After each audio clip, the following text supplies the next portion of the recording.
होते हैं और राहे मुस्तकीम के मुसाफिर बन जाते हैं। लेकिन एक सच्ची बात मुझे याद आ रही है कि आज से तकरीबन कई साल पहले हुजूर सदरुल अफाजिल से एक गैर मुस्लिम जो बहुत बड़ा जानकार था, इनका रहबर था, इनका कायद था, उसने पूछा कि सदरुल अफाजिल ये बताएं कि आपके कुरान के 18 पारे मुझे ज़बानी याद है। कितने पारे? 18 पारे मुझे ज़बानी याद है। उस गैर मुस्लिम काफिर रहबर ने कहा उसके कि आपके कुरान के 18 पारे मुझे ज़बानी याद है, मगर आप ये बताएं कि मेरे वेद के बारे में आपको कितनी जानकारी है। तो आला हज़रत सरकार के खलीफा सरकार सदरुल अफाजिल ने इरशाद फरमाया कि ये मेरे कुरान का एजाज है कि वो दुश्मनों के सीने तक पहुंच गया, और ये तेरे वेद की कमजोरी है कि मेरे सीने तक नहीं आ पाया। समझ रहे हैं आप? लोग कुरान मिटाने की बात करते हैं, हकीकत तो ये है कि आज से तकरीबन 1000 साल पहले एक बड़े अजीम बुजुर्ग गुजरे हैं जो सरकार गौसुल आजम के पीरों में से है, जिनको दुनिया सरकार जुनैद बगदादी के नाम से याद करती है। अल्लाह का शुक्र है कि 2 साल पहले मैंने उनकी मज़ार मुक़द्दस पे हाज़िरी दी है। सरकार जुनैद बगदादी ने अपने एक मुरीद को एक किताब दी और इरशाद फरमाया कि इसे ले जाओ, दरिया के हवाले कर दो, समंदर में डाल दो। मुरीद गया, जब उस किताब को समंदर में डाला तो उसने बड़ा हैरान कुन मामला देखा। उसने देखा कि जब मैंने उस किताब को दरिया में डाला तो दरिया ने रास्ता दे दिया। रास्ता देने के बाद में उस किताब को अपने सीने के अंदर महफूज कर दिया। ये सारा मामला देखने के बाद मुरीद जुनैद बगदादी की बारगाह में आया। उसने कहा कि हुजूर बड़ा गजब मामला है। कहा क्या हुआ? कहा जो किताब आपने दी थी, मैंने जब उस किताब को समंदर में डाला तो उसने रास्ता दे दिया, उस किताब को अपने अंदर महफूज कर लिया सीने में। तो जुनैद बगदादी रोने लगे। इरशाद फरमाते हैं कि सुन, उस किताब को मैंने 30 साल के अंदर लिखी है, उस किताब के नोक पलक को मैंने 30 साल तक संवारा है। कहा हुजूर फिर उसे दरिया के हवाले समंदर में क्यों डाल दिया आपने? तो जुनैद बगदादी का एक तारीखी जुमला सुने आप। जुनैद बगदादी बगदाद के अंदर बैठकर इरशाद फरमाता है, मेरे मुरीद सुन, उस किताब को दरिया में डालने की वजह यह थी कि कुरान के होते हुए किसी और किताब की जरूरत नहीं है। कुरान के होते हुए किसी और किताब की जरूरत नहीं है। यार हम कुरान पढ़ते हैं, हमारा दिल मचलता है, घर के दरो दीवार मचलते हैं। आज तो हम घर बनवाते हैं, एक अलग से ताक बनाते हैं, उसमें क्या रखा जाएगा? कुरान रखा जाएगा। क्या मतलब? कभी नहीं पढ़ा जाएगा। हकीकत तो यह है कि कुरान ताक पे रखने के लिए नहीं, बल्कि उसे अपनी जबान की तिलावत से माला माल करें। आप खुद माला माल हो जाएंगे, आप खुद माला माल हो जाएंगे इंशाअल्लाह। अब बैठे बैठे एक दो शेर पढ़ देता हूँ और यहीं से इंशाअल्लाह अल्लामा अब्दुल मुस्तफा साहब हशमती की बारगाह नूर तक पहुंचने के लिए कोशिश की जा रही है इंशाअल्लाह। असलम भाई है, इनसे शेर सुनेंगे और उसके बाद में एक असलम भाई और है माशाअल्लाह, जिनकी आवाज बहुत अच्छी है और हुजूर शाह अल्लामा अब्दुल मुस्तफा साहब के करीब में वो रहने वाली आवाज। समझ रहे हैं? एक कानपुर के एक शायर ने, समी फराज उनका नाम था, मैं उनके शेर पढ़ता हूँ। मलक तो है मेरी फर्दे खता संभाले हुए। फर्दे खता कहते हैं चचा गुनाहों की डायरी को, गुनाहों की डायरी। मलक तो है मेरी फर्दे खता संभाले हुए, फिर उसके बाद है सब मुस्तफा संभाले हुए। अगर बात कहीं से अच्छी लगे तो मिलके बोले लब्बाइक या रसूल अल्लाह। एक मेरी आदत है, तो पीछे इन्होंने मेरे नाम का नारा लगाया तो इतने देर बाद जिंदाबाद उन्होंने कहा कि मैं समझ लिया कि कहीं ऐसा तो नहीं कि ये मुर्दाबाद कहने के चक्कर में हो। समझ रहे हो? तो जितने लोग यहाँ बैठे हुए मेरे साथ एक नारा बुलंद करें जो इंशाअल्लाह मेरा मिशन है, लब्बाइक या रसूल अल्लाह। सब हाथों को उठा सकते हैं, लब्बाइक या रसूल अल्लाह, लब्बाइक या रसूल अल्लाह। अब सुने आप, मलक तो है मेरी फर्दे खता संभाले हुए, फिर उसके बाद है सब मुस्तफा संभाले हुए। हजारों सजदे जहां का तवाफ करते गए, वो एक सजदा है करबो बला संभाले हुए।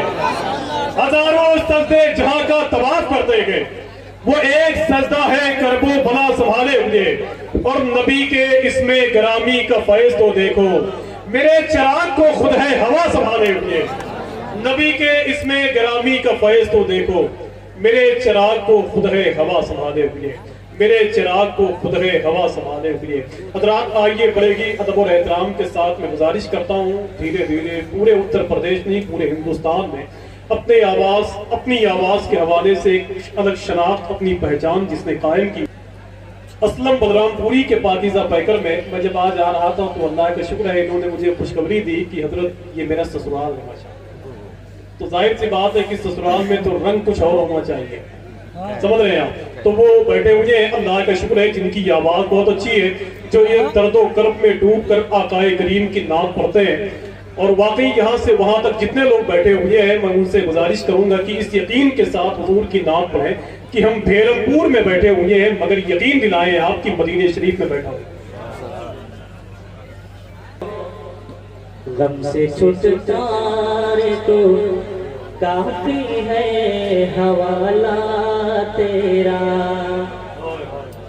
गम से छुटकारे को काफी है हवाला तेरा, बज़्म-ए आलमा में मौजूद उजाला तेरा। सिर्फ हाथों को उठाकर मुझसे बोले या रसूल अल्लाह, बज़्म-ए आलमा में मौजूद उजाला तेरा, सारे वलियों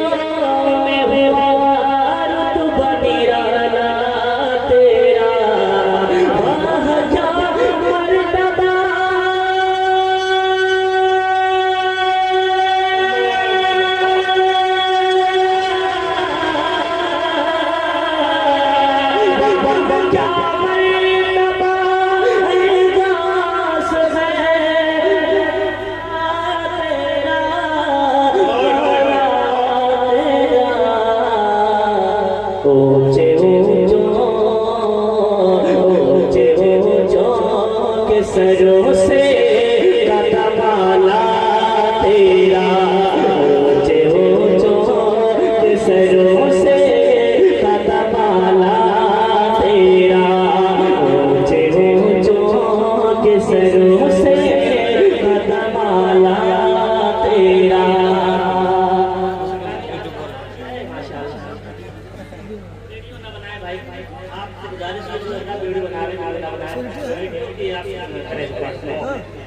नूर सरकार से मामूर हसीना तेरा, नूर सरकार से मामूर हसीना तेरा, रूए बशर से कसका रुख सेवा तेरा।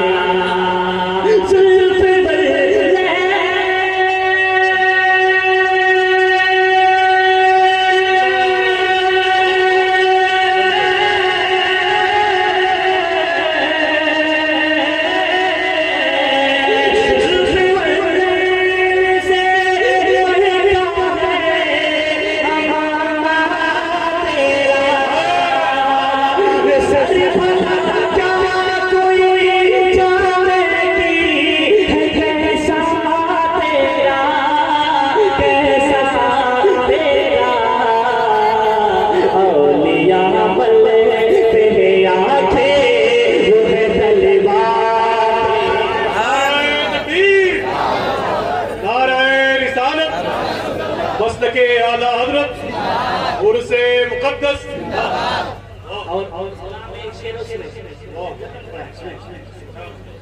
इसमें सरकारे दो आलम है वजीफा तेरा,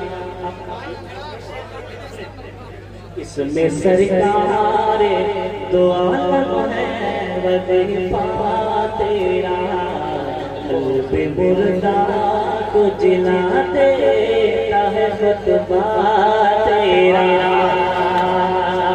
कल्बे मुर्दा को जिला देता है खुतबा तेरा।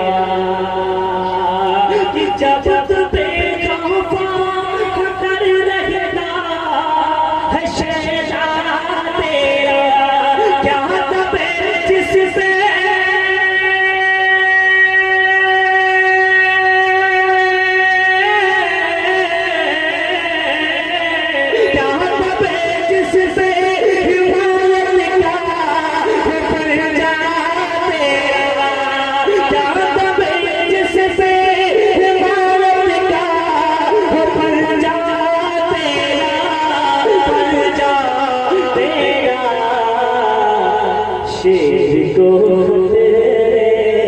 शेर को खतरे में लाता नहीं देता तेरा, शेर को खतरे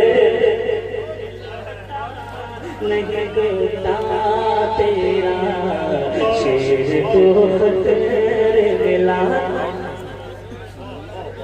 शेर खतरे जो ना बनाओ